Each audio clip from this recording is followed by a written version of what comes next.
नमस्कार दोस्तों।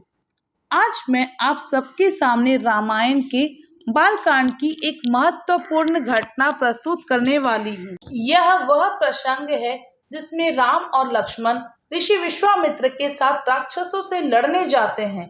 तो चलिए शुरू करते हैं इस पवित्र यात्रा का वर्णन। विश्वामित्र ऋषि का आगमन। अयोध्या के राजा दशरथ के दरबार में गुरु वशिष्ठ, मंत्री और अन्य दरबारी बैठे थे।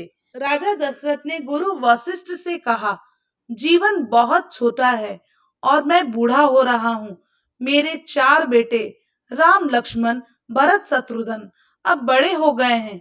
मेरी इच्छा है कि मैं अपने जीवन में उनके विवाह देख सकूं। इसलिए आप उनके लिए अच्छी लड़कियों की तलाश करें। इतनी बात कहने के बाद दरवाजे पर ऋषि विश्वामित्र आए।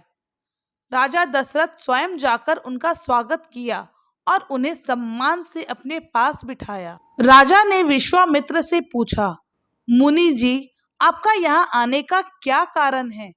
आपकी जो भी सेवा हो बताइए। विश्वामित्र बोले, राजा जी, मैं आपके यज्ञ के लिए आया हूँ। मेरे यज्ञ के समय 2 राक्षस मारीच और सुबाहु आते हैं और यज्ञ को खराब कर देते हैं।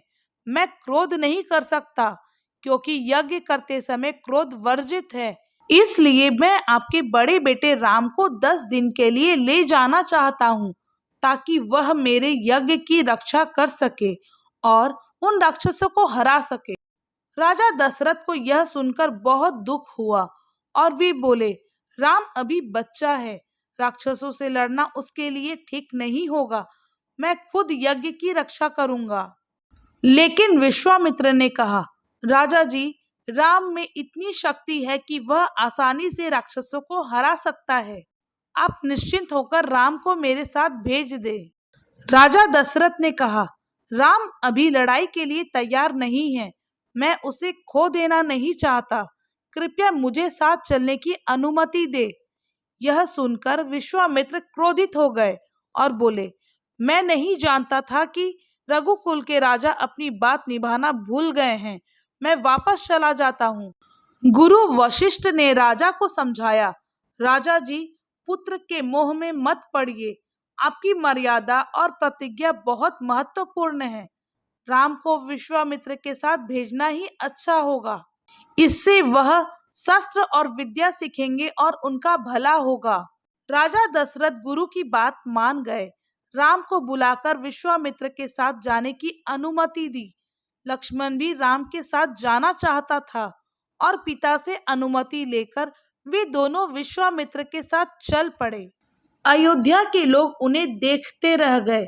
राम और लक्ष्मण हाथों में धनुष लिए और चमकदार वस्त्र पहने हुए ऐसे लग रहे थे जैसे वे भगवान ब्रह्मा के साथ चल रहे हो।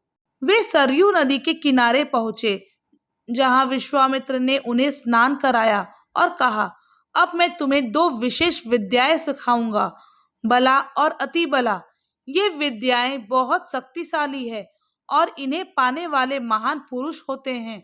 राम और लक्ष्मण ने गुरु की सेवा की और उन विद्याओं की दीक्षा ली। इसके बाद वे सरयू के किनारे आराम करने लगे। यदि आपको रामायण से जुड़ी कहानियां पसंद आती है तो हमारे चैनल को सब्सक्राइब करें, वीडियो को लाइक और ज़्यादा से ज़्यादा शेयर करें। इसके आगे की कथा जानने के लिए हमारा नेक्स्ट वीडियो देखें। धन्यवाद।